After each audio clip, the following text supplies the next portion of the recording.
Good afternoon. நான் doctor Archuna. உங்களுக்கு எல்லாருக்கும் என்ன தெரியுமா நினைக்கிறேன். என்னடா நான் இப்போ தான் பார்த்தேன். நான் டாக்டர் செந்தூரன் வந்து மன்னார் ஹாஸ்பிட்டலுக்கு முன்னால் தானே ஒரு பதாகை ஒன்றை பிரிண்ட் பண்ணி கொண்டு வந்து சாகும் வரை உண்ணாவிரதம்னு சொல்லி ஒன்று ஸ்டார்ட் பண்ணியிருக்கேன்னு சொல்லி இப்போ தான் எனக்கு இன்ஃபர்மேஷன் வந்தது. பார்த்தேன் நான் என்ன கவலை என்னென்றால், இப்போ என்ன வந்து ஒரு கள்ளன், பொம்பளை கள்ளன், சைக்கோ என்று சொல்லி இந்த போராட்டத்தில் வந்து என்ன மேக்ஸிமம் என்ன செய்யலுமோ ஒரு சக டாக்டரை வந்து ஒரு டாக்டராக ஒரு அண்ணாவாக வந்து எவ்வளவு கூடாத பேரை கெடுக்கலுமோ அவ்வளோதெல்லாம் கெடுத்து பார்த்து சரி வரையில் என்ற ஒன்று இப்போ சிந்துஜாக்கு எதிரான ஆதரவான போராட்டம் என்று சொல்லி தான் உண்ணாவிரத போராட்டம் இருக்க போகிறேன்னு சொல்லி அண்ணர் செந்தூரன் அவர்கள் அங்கே வந்து நிற்கிறேன். இவரே சொன்னவர், நான் வந்து விபச்சார விடுதி நடத்தலாம் அப்படி இப்படி எல்லாம் இந்த காசுக்கு விபச்சார விடுதி நடத்த போகிறாரான்னு சொல்லி எல்லாம் சொல்லிட்டு இப்போ திருப்பி அங்கே வந்து நிற்கிறது என்ன மாதிரின்னு சொன்னால், தான் ஒருக்கு அரெஸ்ட் பண்ணப்பட்டால் இந்த மாதிரி ஒரு 5 நாள் போய் வந்து நிற்கலாம் தானே ஜெயிலுக்குள்ளேன்னு சொல்லி திட்டமிட்ட ரீதியில் போலீஸோடையும் கதை திருப்பி நம்ம நினைக்கிறேன் ஒருக்கா பிடிச்சி அடைக்கிற மாதிரி அப்படி பிளானில் போட்டு செந்தூரன் அடுத்த போராளி என்று ஒரு ஆசையில் வந்திருக்கார் போல்டாக்கு. மன்னார் மக்களுக்கு ஒரு அன்பான வேண்டுகோள் என்றால், இப்போ மன்னார் வந்து வைத்தியசாலை வந்து இப்போ ஒரு ஒரு இக்கட்டான நிலைமைக்கு வந்ததுக்கு காரணம் வந்து இந்த பிரச்சனை வந்து பெருசாக்கப்பட்டது, உங்களுக்கு வடிவாக தெரியும். அதால் இப்போ இவர் திருப்பியும் வந்து மன்னாரில் குழப்படி செய்கிறதால எனக்கு பாதிப்பு வரலாம், என்னுடைய வழக்குகளுக்கு வந்து பாதிப்பு வரலாம். நான் இவரை தூண்டி விட்டுருக்கிறேன்னு சொல்லலாம். சில பேர் என்ன கடிச்சு காட்டுக்குன்னா நீயா செந்தூரனை அனுப்பி நீ என்று சொல்லி, இப்போ அதில் எனக்கு சரியான மெனக்கவலையாக இருக்குது. ரெண்டாவது, இந்த சிந்துஜாக்கும் அந்த பிள்ளைக்கும் கிடைக்க வேண்டிய நீதியல் வந்து வெவ்வேறு பக்கங்களில் போய்கொண்டிருக்கும். ஆளாளுக்கு வந்து என்ன too many ingredients will ruin சூப்னு சொல்லுவாங்க. அதாவது வந்து தேவையில்லாத இன்க்ரீடியன்ஸ் வந்து சூப்பை வந்து ஸ்பாயில் பண்ணி போயிடும். இப்போ மன்னர் மக்களோட ஒரு பொதுவான வேண்டுகோள், அந்த பதாகையை மெல்லமா கலட்டி வடிவை சுற்றி அவரோட காருக்குள்ள வச்சுட்டு அண்ணாவுக்கு ஒரு தண்ணி எல்லாம் பண்ணி கொடுத்து பவுடர் கொஞ்சம் அடித்து அண்ணாவை பத்திரமா மன்னார்லேருந்து வெளியால் விட்டு விடுங்கோ. மன்னார் என்னது வீடு, அங்கே என்ன நடந்தாலும் நான் பார்த்துக்கொள்வேன். இந்த இதயமே அங்கே தான் இருக்குது, மன்னாரில் தான். அந்த பிள்ளையோட விஷயம் சம்பந்தமானது வந்து இப்போ கோர்ட்ஸுக்கு போயிட்டுது. அப்போ நாங்கள் இதில் நீதி கேட்டு போராடுறதால பிரியோசனம் ஒன்றும் இல்லை. இப்படி ஒரு நாள் காங்கிரஸ் ஸ்ட்ரைக்கர்னு வந்து டிஷர்ட்டையும் அந்த பச்சை கலர் ரணிலின்ற டிஷர்ட்டையும் போட்டுக்கொண்டு வந்து ரணிலை ரீப்ரசன்ட் பண்ணுற மாதிரி எல்லாம் கதையெல்லாம் வந்திருக்கு. சஜித்ன்றாங்க, ரணிலன்றாங்க. அரசியல் செய்கிற ஆக்கள் வந்து நான் நினைக்கல ஒரு பிள்ளைன்ற உயிரோட விளையாடி நடந்த இடத்துல இப்படியான ஆக்கள் வந்து அரசியல் செய்கிறது எனக்கு விருப்பம் இல்லை. நான் அரசியல் செய்யக்கூடாண்டதால தான் தெளிவாக அந்த லோயர்ஸை சூஸ் பண்ணுறது யார் எல்லாமே சொல்லியிருக்கிறேன் அவையோட ஃபேமிலிக்கு. அது அவையோட என்ன ஒரு நாள் நீதிமன்றம் வந்து கனன் நீதிபதி அவர்கள் என்னை கூப்பிட்டு இது சம்பந்தமாக ஸ்டேட்மெண்ட் தர சொன்னால் நீதிமன்றத்தில் போய் நான் இதை கொடுப்பேனே ஒழிய மற்றபடி நீதிமன்றத்தை அவமதிக்கிற எந்த செயற்பாட்டுக்கும் என்னால் அனுமதிக்க இயலாது. என்னது வழக்கு நிலுவையிலும் இருப்பதாலேயும் மற்றது வெண்ணார் வைத்தியசாலையில் பிரச்சனை போய் கொண்டிருக்கிறாலும் இப்படியான புல்லுருவிகள் செந்தூரன் மாதிரியான ஒரு என்னென்னு சொல்கிறது எண்ணத்தோட காயப்போடைக்கு அதோட சேர்ந்து இன்னும் எலிப்புழுக்கையும் காயுமாமண்டுவானுங்க. அந்த மாதிரியான அந்த புழுக்கைகளை தயவு செய்து வைத்தியசாலை வளாகத்திலிருந்து அப்புறப்படுத்துமாறு என்னுடைய அன்பு சகோதரங்களுக்கு ஆரவாரம் இல்லாமல் இவரை மெல்லமாக அனுப்பி வைத்தியசாலையில் ஒரு இக்கட்டான நிலைமைக்கு ஏற்படுத்தி திருப்பி என்னையும் மறுபடியும் ஜெயிலுக்கு பண்ண வேண்டாம்னு சொல்லி வைத்தியசாலை இதில் வந்து என்னென்னு சொன்னால் கிணபேர் இதுக்குள்ள இன்வால்வ் ஆகிட்டோம் இந்த பிரச்சனைக்கு.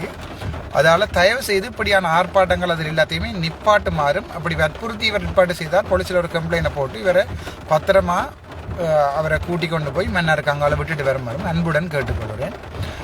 இது என்ன பிரச்சனை சொன்னால், இதை வந்து தேவையில்லா பிரச்சனை வேறு திரிவுபடுத்தி இது செந்தூரன் தூக்கு போட்டுட்டாராம், செந்தூரன் வந்து சாப்பிடாமல் இருந்துட்டாராம் என்று சொல்லி அப்படி பிரச்சனைகள் வந்து கடைசியாக இருந்தால் சிந்துஜாண்ட பேர் எந்த பேர் கூட இதில் அடிபடுறதை நான் விரும்பலை. அது சிந்துஜாக்கான போராட்டம், அது மன்னார் மக்கள் பாதுகாத்துக் கொள்வார்கள். இந்த அறப்படித்த எலிப்புழுக்கைகளை தயவு செய்து வெளியில் விடுமாறு அன்புடன் கேட்டுக்கொள்கிறேன். நாங்கள் மீண்டும் too many cooks spoil the soup. Okay, thank you so much. நாங்கள் திருப்ப முனைவன் அப்பா சந்திச்சு நான் நல்ல சந்தோஷமாக இருந்தது, பார்க்கவே ஆசையாக இருந்தது. ஐ மீன் ஹெவன். உங்களுக்கு தெரியுமா நினைக்கிறேன், இது எங்கே நிற்கிறான்னு கெஸ் பண்ணலாம், நீங்கள் கெஸ் பண்ணலாம். அப்பா பார்த்தேன், சந்தோஷமாக இருந்தது. அப்பாண்டு நான் நினைக்கிறது அர்ஜுனத்தில் இருக்கிற சார் மட்டும்தான். ஐ மெட் ஹிம். ஒரு சின்ன எனர்ஜி ஒன்று வந்திருக்கு. So I will leaving. Thank you so much. மீண்டும் சந்திப்போம். டாக்டர் ராமநாதன் அர்ச்சனா. உங்கள் அன்பு தம்பி. அன்புள்ள தம்பி அர்ஜுனா அறிவது, நான் உனது அண்ணன் செந்தூரன் எழுதுவது. நான் சுகம் எனச் சொல்வதற்கில்லை. சில நாட்களாகவே மன அழுத்தத்துடன் வைத்திய கடமைகளை ஆற்றி வருகின்றேன். உனது சுகம் எப்படியும் தூக்கமின்மை இருப்பதாக அறிகின்றேன். இந்த கடிதம் வாசிக்கும் போது இன்று நடைபெற்ற சம்பவத்திற்காக நீ கைது செய்யப்பட்டிருப்பாய் என நினைக்கிறேன். தம்பி அர்ஜுனா, வானத்தில் பறந்து கொண்டிருந்த உன்னை சில நாட்களிலேயே தரைக்கு கொண்டு வருவதற்கு படாத பாடுபட வேண்டியதாயிற்று. பல்வேறு தரப்பினர்களின் பிழையான வழிநடத்தல்களாலும் பிழையான புரிதல்களாலும் நீ பகடைக்காயாக்கப்பட்டு கசக்கப்பட்டாய் என்பதே உண்மை. இன்று கூட மன்னார் வைத்தியசாலைக்குள் அத்துமீறி நுழைந்து மிகவும் அநாகரிகமாக நடந்து கொண்டதனை பார்த்து மிகவும் கவலை அடைந்தேன். தம்பி, நீ போதையில் இருந்தாயோ தெரியவில்லை. இன்று பெரும்பாலான பொதுமக்கள் உனக்கு எதிராக கதைக்கிறார்கள். பல ஊடகங்கள் தம்மை மாற்றிக்கொண்டு நியாயமான செய்திகளை பிரசுரிக்கின்றன. பல யூடியூப்கள் தப்பானவருக்கு ஆதரவு தெரிவித்து தப்பிழைத்து விட்டோமே என கவலை தெரிவிக்கின்றார்கள். அரசியல் கட்சிகள் அனைத்துமே மௌனம் காக்கின்றன. உனக்காக நாடகம் போட்டவர்கள் இன்று வியூ குறைந்து வருமானத்துக்கு என்ன செய்வதென்று யோசிக்கிறார்கள். தம்பி அர்ஜுனா, உன்னால் அடித்து விடப்பட்ட குற்றச்சாட்டுகளுக்கு ஆதாரங்கள் இல்லாமல் தவணை கேட்டதாக அறிந்தோம். தேசிய மனித உரிமை ஆணைக்குழுவில் சுகாதாரத்துறை உயர் அதிகாரிகள் பாராட்டப்பட்டதுடன் பணிகளை தொடர்வதற்காக வாழ்த்துக்களும் தெரிவித்ததாக அறிந்தேன். நீயும் அறிந்திருப்பாய்.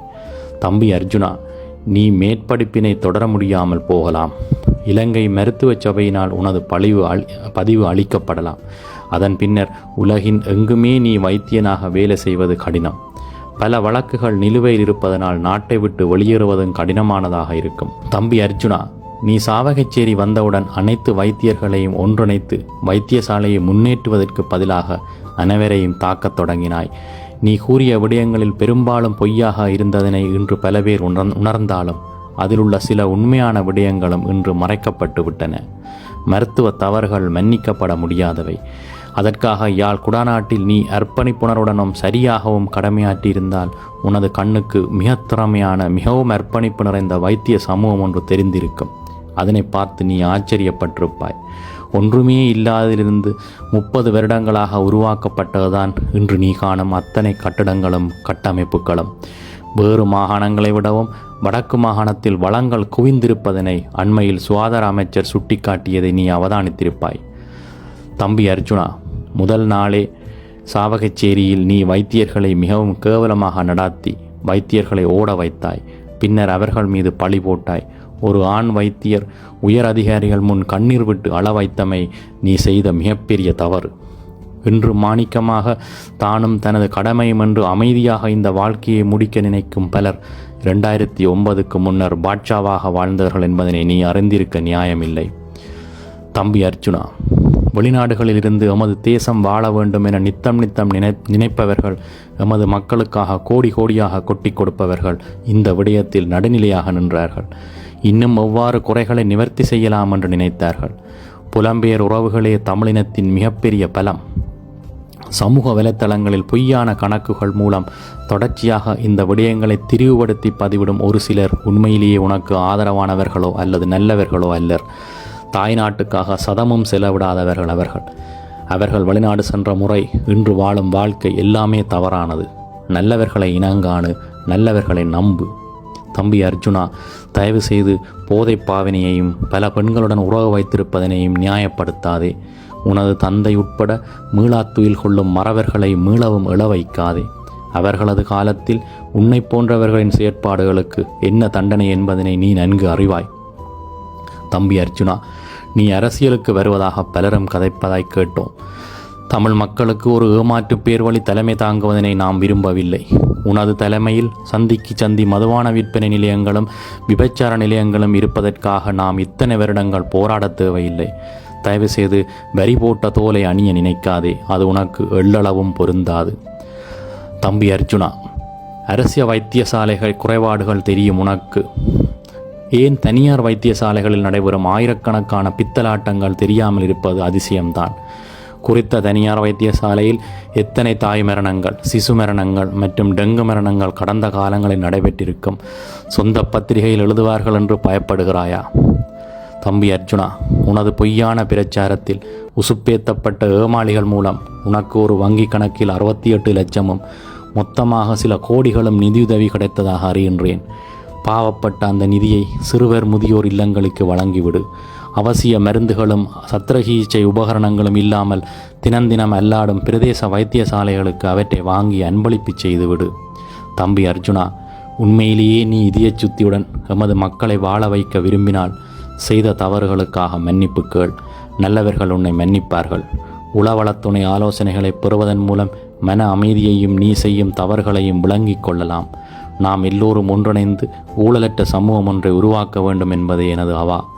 தம்பி அர்ஜுனா, தொடர்ச்சியாக போலியான முகத்துடனும் ஏமாற்றும் சிந்தனையுடனும் அரசியல் போன்ற நடவடிக்கைகளில் நீ ஈடுபட்டால் நாமும் மக்களின் நலன் கருதி உனக்கு எதிரான அரசியல் நடவடிக்கைகளில் மிக பாரிய அளவில் ஈடுபடுவதைத் தவிர மாற்று வழி எமக்கு தெரியவில்லை. தம்பி அர்ஜுனா, நீ நல்லவனாக மாற வேண்டும், நல்ல ஆரோக்கியமாக இருக்க வேண்டும், சிறந்த வைத்தியனாக மக்களுக்கு சேவையாற்ற வேண்டும் என்பதே நம் அனைவரினதும் உண்மையான விருப்பமாகும். திருந்தி வா. உனக்காக காத்திருக்கும் உனது அன்பு அண்ணா செந்தூரன்.